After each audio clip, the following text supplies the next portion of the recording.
Yo, what's up mga ka-Park Vlogs, panibagong araw at panibagong hamon sa buhay. So for today's video, isi-share ko sa inyo kung paano gumawa ng English coconut cookies. So huwag na natin patagalin, gawin na natin.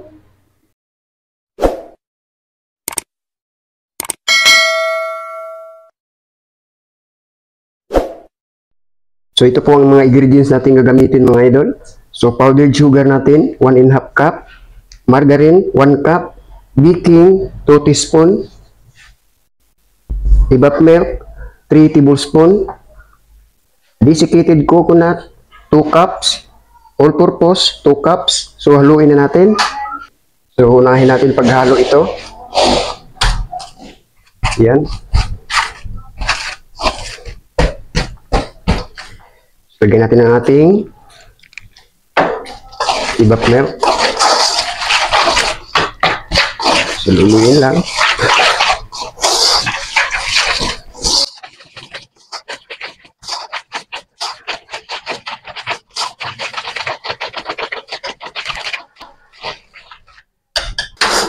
Ngayon, ilagay na natin ang ating all-purpose at saka desiccated at kamayin na lang natin. Yan.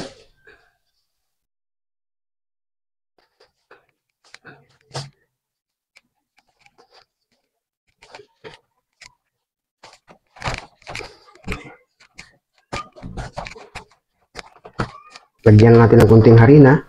Yan. So, ayan mga idol, putuin na natin. So, ayan mga idol, putuin natin ng tig 25 grams.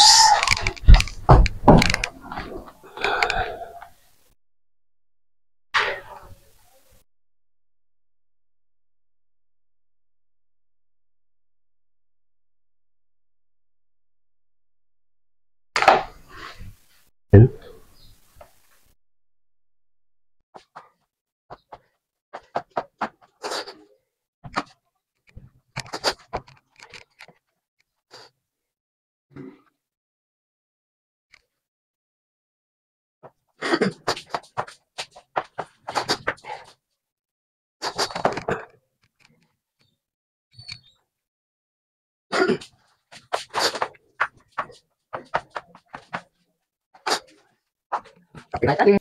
So ngayon mga idol, bilugin natin tapos ilagay natin dito sa ating desiccated coconut.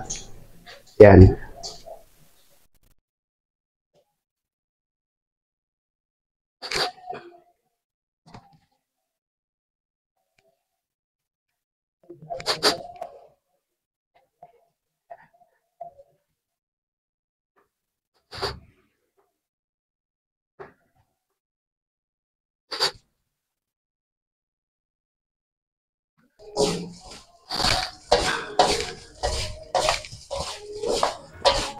Ngayon ilagay natin sa ating plancha.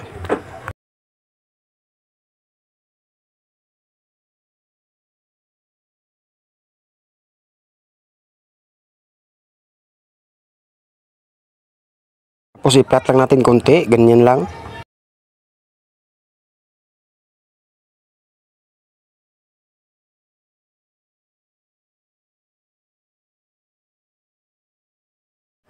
Ngayon isalang na natin. So, ayan mga idol, nasalang na natin. So, isalang natin sa 150 Celsius ang ating oven. So, ayan mga idol, luto na siya. So, hainin na natin. So, ayan mga idol, nahain na natin. Naluto natin siya ng 12 minutes. So, palamigin na natin bago natin ilagay sa ating display tray. So, ito na ang ating finished products mga idol, no? So, sana'y nakatulong to sa inyo ang video na ito at sana'y nagustuhan nyo. Kung nagustuhan nyo, lagyan nyo lang ng like at pakishare na din para makatulong tayo sa iba. Hanggang dito na lang. God bless po sa ating lahat. Happy baking!